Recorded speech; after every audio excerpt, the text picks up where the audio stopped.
एक commercial production industry में Akira नाम का लड़का जॉब करता है। वो रात में एक डरावनी फिल्म देख रहा है। उस रात वो एक फिल्म देखता है जहां मेन कैरेक्टर को छोड़कर फिल्म में हर कोई ज़ॉम्बी बन चुका है। वो लाशों से दूर भागता रहता है और उनके हमलों से बचने की कोशिश कर रहा है। इससे कोई फर्क नहीं पड़ता कि वो उनसे कितना दूर भागा है, वे फिर भी उसे पकड़ लेते हैं और वे हर पल उसे फ्रस्ट्रेटेड करने की कोशिश करते हैं। यहाँ तक कि जब उसे लगता है कि वो भाग गया है तो उसे यह एहसास होता है कि उसके लिए भागने का कोई रास्ता नहीं है। जैसे ही वो चकमा देकर एक कोने की ओर जाता है, उस कोने में एक और मरा हुआ व्यक्ति ज़ॉम्बी बन जाता है। ज़ॉम्बी उसका पीछा करता है और इस समय वो मदद के लिए चिल्लाता है और आसपास के किसी भी व्यक्ति से अपने बचाव के लिए आने के लिए कहता है। खासतौर पर तब जब कोई ज़ॉम्बी हेलीकॉप्टर से गिरा। वो खुद से कहता है कि वो नरक में है और यहाँ से भागना चाहता है। फिल्म देखकर अकीरा कहता है कि मेन कैरेक्टर जिस नर्क से गुजर रहा है, उनका दावा है कि वो अपने ऑफिस में बिल्कुल वैसी ही स्थिति से गुजर रहे हैं जैसा वह झेल रहा है। अकीरा की आंखें सूजी हुई है। ऐसा लगता है कि वो काफी दिनों से भूखा ही सो रहा है और वो बहुत थका हुआ है। उसके पूरे कमरे में कूड़ा कचरा बिखरा पड़ा है। उस रात वो अपने ठंडे नूडल्स के साथ बैठा है जो उसने उस रात काम से आते समय खरीदे थे। वो अपनी लाइफ और उस फिल्म के मेन कैरेक्टर की लाइफ के बारे में सोचता है। वो कह रहा है कि वो अपने ऑफिस में जो जिंदगी जी रहा है उससे ज्यादा वो इस फिल्म की जिंदगी को जीना पसंद करेगा। वो टाइम देखने के लिए अपने फोन की ओर देखता है तो देखता है कि 4 बजने में कुछ ही मिनट बचे हुए हैं और आधी रात हो चुकी है। वो खुद को याद दिलाता है कि उसे किसी और वजह से नहीं बल्कि इसलिए जल्दी सोना है क्योंकि उसे कल सुबह काम पर जाना है। काम के बारे में सोचते ही वो डर जाता है और उसे झपकी आ जाती है। अगले दिन हर दूसरे दिन की तरह वो अपने नाइटमेयर का सामना करने के लिए जाता है, जिसे वो काम कहता है, और वो काम पर जाने के लिए तैयार होता है बिना ये जाने कि वो घर के लिए कब लौटेगा। आपको ताज्जुब हो सकता है कि उसने खुद को उस स्थिति में कैसे डाला। ये सब लगभग 3 साल पहले शुरू हुआ था। अकीरा टेंडो के यूनिवर्सिटी से नया ग्रेजुएट हुआ था और वो एंटरटेनमेंट इंडस्ट्री में काम करना चाहता था। उसे वो नौकरी पसंद है और उसका मुख्य इरादा एक कमर्शियल प्रोडक्शन कंपनी में नौकरी पाना था। उसकी इच्छाओं का जवाब तब उसे मिलता है जब उसे उस ऑफिस में नौकरी मिल जाती है। वो टाई पहनकर काम पर जाता है और काम करने में खुश होता है। वो अपना नया काम शुरू करने के लिए एक्साइटेड है और उस दिन ऑफिस ओनर ने उसे बताया कि वो प्रोडक्शन डिपार्टमेंट में काम करेगा। वो उससे अपने कलीग्स को अपना इंट्रोडक्शन देने के लिए कहता है और अकीरा अपने कलीग्स को सलाम करने के लिए झुकता है। उस समय ऑफिस में हर कोई अभी भी उज्जवल और सही दिखते हैं। वे भी उनसे मिलकर खुश होते हैं और उसका वेलकम करते हैं। सीईओ उसे अपने डिपार्टमेंट मैनेजर कासुमी के पास भी ले जाता है और उससे कहता है कि यदि उसे अपनी ड्यूटी के दौरान कोई इशू है तो उसे उसके पास आना चाहिए। अकीरा अपने काम को लेकर अधिक एक्साइटेड है क्योंकि वो मशहूर सेलिब्रिटीज और कंपनियों के लिए कमर्शियल्स बनाएंगे। उसे उम्मीद है कि एक दिन वो कम से कम कुछ मशहूर सेलिब्रिटीज से मिलेगा। सीईओ उसे वहां ले जाता है जहां ऑफिस में उसकी सीट होगी और जैसे ही वो बैठने वाला होता है, कंपनी की एक और फीमेल वर्कर सॉरी ऑट्री अपनी फाइलें लेकर उसके पीछे चलती है। ऑट्री गलती से अकीरा से टकरा जाती है और उसकी किताबें गिर जाती हैं। अकीरा झुकता है और उससे माफी मांगता है। वो उसे कुछ किताबें उठाने में मदद करता है। जैसे ही वो उसे अपनी पैक की हुई किताबें देने वाला होता है, वो देखता है कि वो कितनी सुंदर है। वो डायमंड की तरह चमक रही है और वो फिगर वाइज भी किसी से कम नहीं है। भाइयों, अकीरा को लगभग तुरंत ही उससे प्यार हो जाता है और लड़की उसे बताती है कि वो अकाउंटिंग डिपार्टमेंट में काम करती है। वो उससे कहती है कि अगर उसे रिसीट्स और चीजों से निपटने में किसी भी मदद की जरूरत है तो वो उसके पास आ सकता है। वो उसे ये भी दिखाती है कि ऑफिस में उसकी सीट कहाँ है ताकि वो आसानी से उसे देख सके। जैसे ही वो निकलती है, वो मन में सोचता है कि वो बहुत सुंदर है। काम पर उनका पहला दिन उसे तनाव से भरा नहीं लगता। सीईओ उन्हें और कंपनी के अन्य सदस्यों को एक वेलकम डिनर पर ले जाते हैं जहां उन्हें एक दूसरे से सभी के बारे में पता चलता है।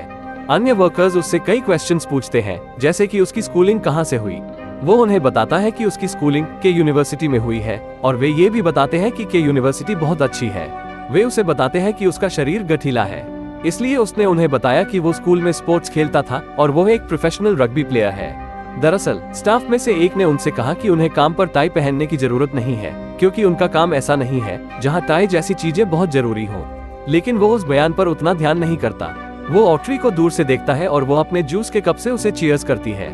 उसे दोबारा देखकर वो कहता है कि वो बहुत प्यारी है।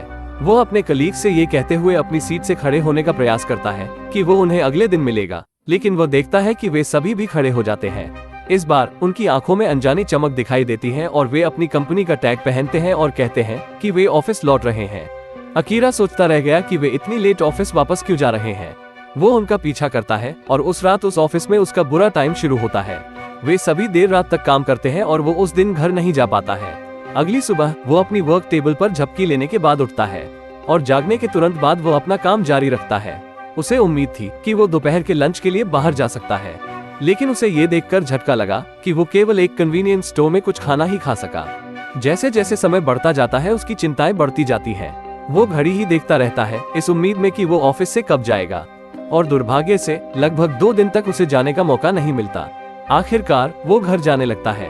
वो इतना थका हुआ कि वो ये सोचते हुए घर चला जाता है कि क्या उसकी कंपनी और लोगों की कंपनी जैसी ही है, जहां वे भी स्टाफ का इस्तेमाल इस तरह करते हैं।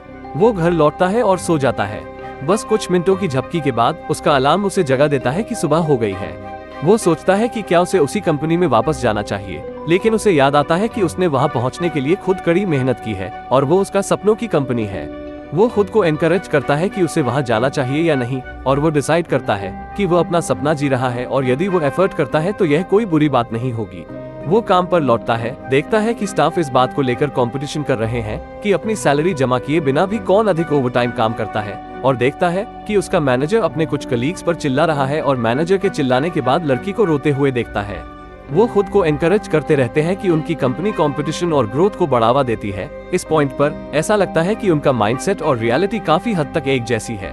वो लगभग 1 साल तक यहाँ काम करना जारी रखता है और इस बार ऐसा लगता है कि वो पहले से ही बिना नहाए काम करने का आदी हो गया है।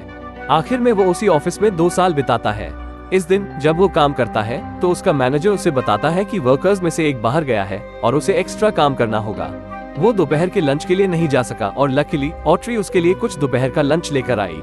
वो उस ऑफिस में रहने की उसकी केवल एकमात्र आशा है, वही महिला जिस पर वो उसी दिन से वन साइडेड क्रश करता था, जिस दिन से उसने ऑफिस ज्वाइन किया था। जैसे ही वो खाना कलेक्ट करता है, सीईओ ऑट्री को बुलाता है और वे एक बंद दरवाजे के पीछे मिलते हैं। उसे पता चलता है कि ऑट्री सीईओ की रखेल है। उस रात घर जाते समय वो अपने बारे में सोचता है।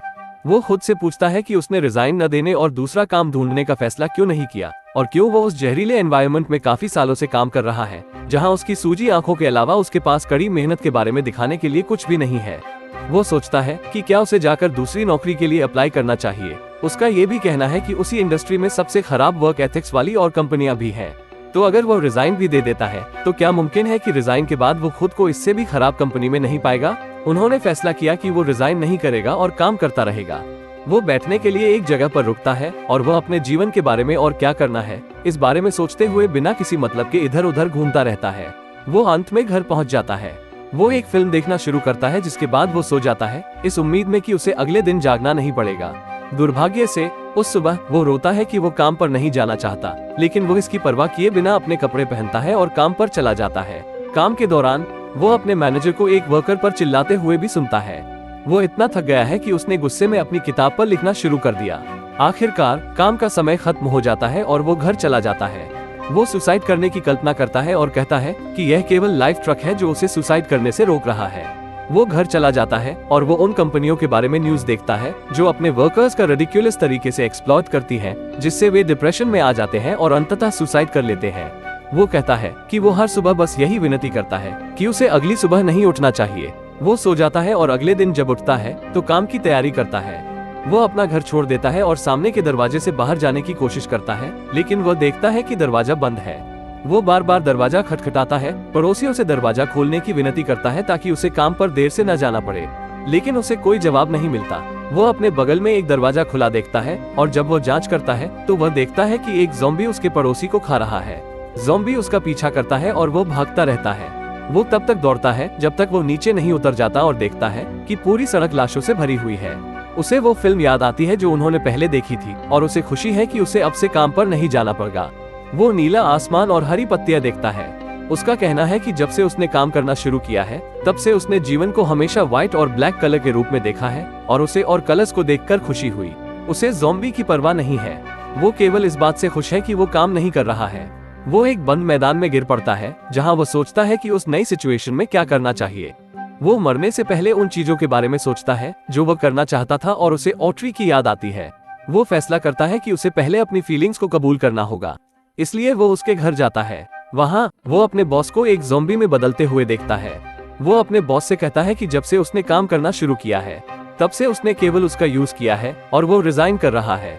वो अपनी टाई उतारता है और अपने बॉस को खिड़की से नीचे फेंक देता है। वो ऑट्री को एक ज़ॉम्बी में बदलते हुए देखता है। वो उसके लिए अपनी फीलिंग को स्वीकार करता है और कहता है कि वो उसका पहला प्यार था। वो उसे मारने के लिए उसका पीछा करने लगती है, लेकिन वो उससे बचकर एक दुकान में भाग जाता है। वो दुकान के सामने बैठकर कहता है कि जीवन में आप नहीं जानते कि आप अगले दिन मरेंगे या कुछ वर्षों में, इसलिए बेहतर होगा कि आप वो सब करें जो आप जिंदा रहते हुए करना चाहते हैं। वो दुकान में प्रवेश करता है और एक बुक और पेन लेता है और 100 चीजों की एक बकेट लिस्ट लिखने का फैसला करता है। ज़ॉम्बी बनने से पहले वो ये सब करेगा। वीडियो पूरी देखने के लिए धन्यवाद। अगले एपिसोड के लिए कमेंट करें और वीडियोस के लिए हमें लाइक एंड सब्सक्राइब करना ना भूलें।